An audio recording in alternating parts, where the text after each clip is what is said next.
তোমার ভাইয়ের পড়াশোনা, তোমার মায়ের চিকিৎসা আমি খুব ভালো হসপিটাল থেকে করাবো। তুমি একদম চিন্তা করো না। Oh yeah. May I come in, sir? Oh yeah. Oh yeah. Oh yeah. Oh yeah. May I come in, sir? Yes. Oh yeah.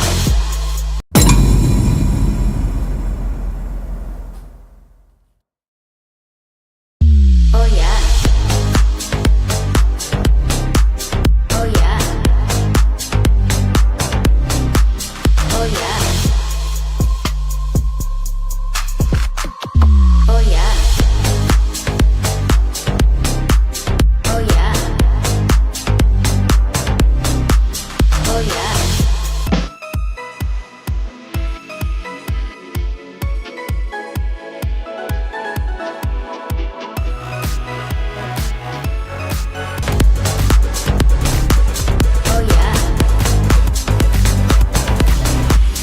Oh yeah.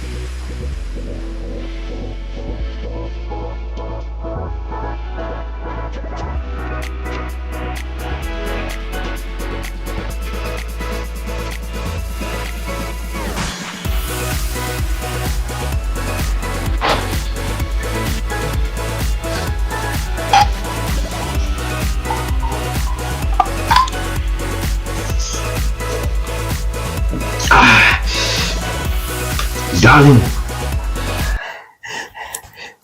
তোমাকে আমি কেন এত ভালোবাসি তুমি তো জানো। হোটেলের এত স্টাফ রয়েছে, তেমন তুমি কেন বলো তো এত আলাদা? তুমি আমার মনের মনি কোঠায় জায়গা করে নিয়েছো। তোমার ভাইয়ের পড়াশোনা, তোমার মায়ের চিকিৎসা আমি খুব ভালো হসপিটাল থেকে করাবো।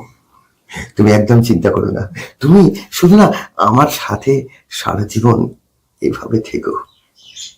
হ্যাঁ, ঠিক আছে। Thank you. Oh yeah. Oh yeah. Oh yeah. Oh yeah. Oh yeah. Oh yeah. Oh yeah.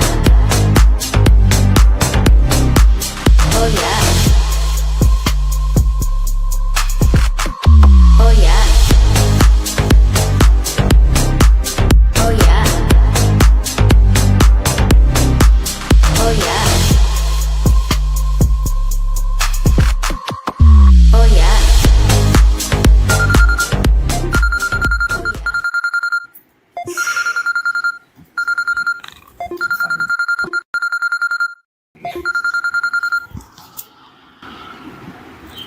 Hello, হ্যাঁ আচ্ছা, ওকে ওকে ওকে।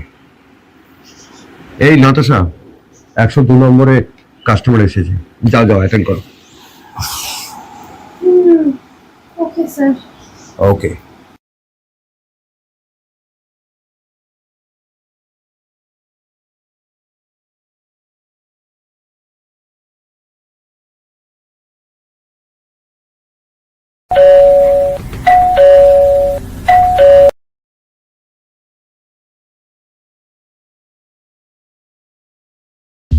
Oh yeah. May I come in, sir? Oh yeah. Oh yeah. Oh yeah. Oh yeah. May I come in, sir? Yes. Oh yeah.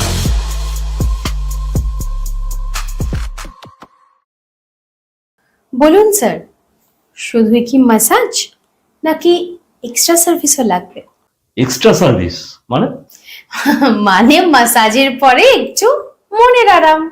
না না, আমার শুধু মাসাজই চাই। আরে বাবা, বেশি চার্জ লাগবে না,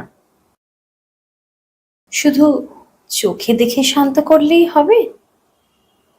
সবটাই তো শান্ত করতে হবে, তাই না? না না, বললাম তো আমার শুধু মাসাজই চাই।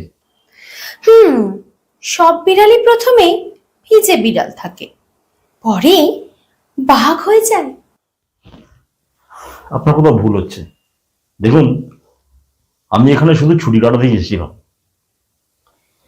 আর শুধু মাসাজই চাই আমার। আচ্ছা ঠিক আছে, রেডি হন। একটা কথা জিজ্ঞেস করবো? হুম। আচ্ছা, আপনি এত কাজ থাকতে এই কাজ করেন কেন? ও, আপনি আমাকে বোঝার চেষ্টা করছেন, তাই না? Not at all. দেখুন, আমি শুধু জানতে চাইছি যে আপনি এত কাজ থাকতে হঠাৎ এই পেশাটাকে কেন বেছে নিলেন? অত আপনাকে বুঝতে হবে না। আপনার কি কখনো মনে হয় না যে আপনার জীবনটাও অন্যরকম হতে পারত? এইসব ইমোশনাল কথাবার্তা না জাস্ট বন্ধ করুন, যত সব নাটক। না না, নাটক নয়, আমি আপনাকে রিকোয়েস্ট করছি। আসলে আমি কি হলো বলুন। আসলে প্রথম দেখাতেই আমি আপনাকে ভালোবেসে ফেলেছি। ভালোবেসে ফেলেছেন? ওসব ভালোবাসা টালোবাসা না আমার জানা আছে। এই পুরুষের উপর থেকে না আমার শ্রদ্ধাটাই চলে গেছে। তার কারণ আমার প্রথম প্রেমিক, সেও আমাকে প্রথম দেখায় ভালোবেসেছিল। আর তারপর তারপর তারপর হুম, তারপর একটা মাসাজ পার্লারের মালিকের কাছে মোটা টাকায় আমাকে বেচে দিল। তারপর থেকে আর কোনো খোঁজ খবর নেইনি আমার। আপনি কখনো খোঁজার চেষ্টা করেননি ওকে? না। কেন? তার কারণ আমার থেকে তো আর তার কিছু পাওয়ার নেই। আমার থেকে সব রোজগারের পথ শেষ। এখনো অন্য কারোর প্রেমে পড়েছে। দেখুন, আমি কিন্তু সত্যিই আপনাকে ভালোবেসে ফেলেছি। দয়া করে আপনি আমাকে এইসব কথা বলবেন প্লিজ। আপনাদের ভালোবাসাটা না অনেকটা ওই গাছে ঝুলে থাকা সজনে ডাঁটার মতন। তার কারণ যতক্ষণ পর্যন্ত রস থাকে ঠিক ততক্ষণ আপনারা তাকে চুষে খান, আর ঠিক তারপরে যখন ছিবড়ে হয়ে যায় ঠিক তখনই তাকে ওই ডাস্টবিনে ছুঁড়ে ফেলে দেন। সব পুরুষই কিন্তু সমান নয়। বুঝেছি। আর কিছু? বিয়ে করবেন আমার? আমি পাগল নাকি? আমি তো এখানে বেশ দিব্যি আছি, মাসাজ করছি, ইনকাম হচ্ছে। আমি কিন্তু সত্যি আপনাকে বিয়ে করে স্ত্রীর মর্যাদা দিতে চাই। শুনুন, দয়া করে আপনি আমাকে এরকম আশা দেখাবেন না। আমি আমাদের হোটেলের ম্যানেজারকে বলে দিচ্ছি, আপনি যে টাকাটা অ্যাডভান্স দিয়েছেন সেই টাকাটাও আপনাকে রিটার্ন করে দেবে। শুনুন, বলুন। আমি আপনার সব কথাই মানলাম। যদি আমার উপর ভরসা হয় একটা রিকোয়েস্ট রাখবেন? হ্যাঁ বলুন। আমি জানি আপনি অনেক আঘাত পেয়ে তবে এই জায়গায় এসে দাঁড়িয়েছেন, তবে আমি মনে করি জীবন কখনো থেমে থাকে না, সে তার আপন গতিতে গিয়েছিল। তাই হয়তো আপনার সঙ্গে আমার আলাপ। এক মিনিট, তাই নিন, এতে আমার ফোন নাম্বারটা দেওয়া আছে। যদি কখনো প্রয়োজন হয় আমি কিন্তু আপনার ফোনের অপেক্ষা থাকবো।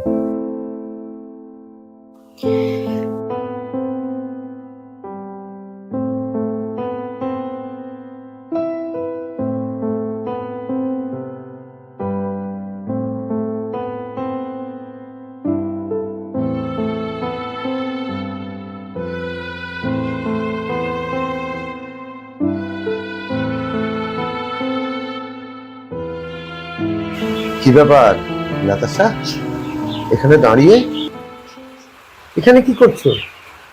310 নম্বরের তো কাস্টমার এসেছে। যাও, প্রচুর মালদার কাস্টমার, প্রচুর টাকা পয়সা দেবে, যাও। আমি আর যাব না অশোক, আমি আজ এক্ষুনি এই নরক থেকে মুক্তি নিচ্ছি। মানে এই স্যাঁতস্যাঁতে আবহাওয়ায় থাকতে থাকতে আমার আমার শরীর আমার আমার শ্বাস রুদ্ধ হয়ে যাচ্ছে। আমি এই নরকে থাকতে পারছি না। আমি এক্ষুনি এখান থেকে চলে যাব। আমি জানতাম, রূপালী সব বলেছে আমার, এরম পরিস্থিতি আসতে পারে আমি আগে থেকেই জানতাম। দেখো নাতাশা, এই ব্যবসার তুমি ক্ষতি করবে এটা আমি বরদাস্ত করব না।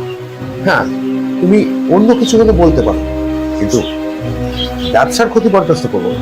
আমি এই সিদ্ধান্ত বদলাতে পারবো না অশোক। আমি সিদ্ধান্ত নিয়েছি। তুমি দয়া করে আমাকে এই নরক থেকে মুক্তি দাও। মুক্তি? তুমি পারবে? তুমি পারবে এত সহজে মুক্তি পেতে? তুমি পারবে বাইরে গিয়ে লোক সমাজে তোমার মুখ দেখাতে? ওই যে ছেলেটা তোমাকে বিয়ের প্রস্তাব দিয়েছে, তুমি পারবে ওর কাছ থেকে সমস্ত কিছু লুকিয়ে রাখতে? যখন ওর আত্মীয় স্বজন সবাই জিজ্ঞেস করবে যে তোমার পূর্ব পরিচয় কি, তখন তুমি পারবে সবকিছু লুকিয়ে রাখতে? পারবে না, পারবে না। তোমার ওই প্রেমিক ও কি জানে গত 3 বছর ধরে তোমার মায়ের চিকিৎসার টাকাটা আমি দিচ্ছি? তুমি ওই কথা কেন তুলছো অশোক? আমি ওই সব টাকা পয়সা সব শোধ করে দেব। টাকা তুমি শোধ করে দিতে পারবে নাতাশা, কিন্তু তোমার ওই যে ছোট্ট ভাইটা আছে না, সে তো সবকিছু জানে না। সে কি জানে যে তুমি হোটেল ইন্ডাস্ট্রিতে কি কাজ করো? কিছু জানে না। সে জানে তুমি অন্য কিছু কাজ করো। আমি যদি তোমার ভাইকে সব সত্যিটা ফোন করে জানিয়ে দিই, সে কি পারবে কলেজে যেতে? সুইসাইড করবে না? আর ওই যে ছেলেটা, ও কি জানে আগে তোমার নামে একটা কেস হয়েছিল এবং তুমি আগের হোটেলে ধরা পড়েছিলে? আমি ওই কেস ধামাচাপা দিয়েছি। আমি যদি একবার ফোন করি না, পুলিশ তোমাকে তুলে নিয়ে যাবে। আর ওই যে রাজপুত্র তোমাকে অস্বীকার করবে। এটা মাথায় ঢুকিয়ে নাও, মাইন্ডেড। তুমি এতটা নিষ্ঠুর কিভাবে হতে পারো অশোক? আমি তো শুধু একটু শান্তিভাবে বাঁচতে চেয়েছিলাম। বাস্তবটা মেনে নাও নাতাশা। আমাদের মতো লোকেদের কোনো ভবিষ্যৎ বলে কিছু হয় না। আমাদের কোনো কাল নেই, আমাদের আজে বসবাস করছি। যাও 310 নম্বর রুমে চলে যাও। তোমার ভাইয়ের কথা চিন্তা করো, পরিবারের কথা চিন্তা করে তুমি সমস্তটা মেনে নিতে শেখো। যাও।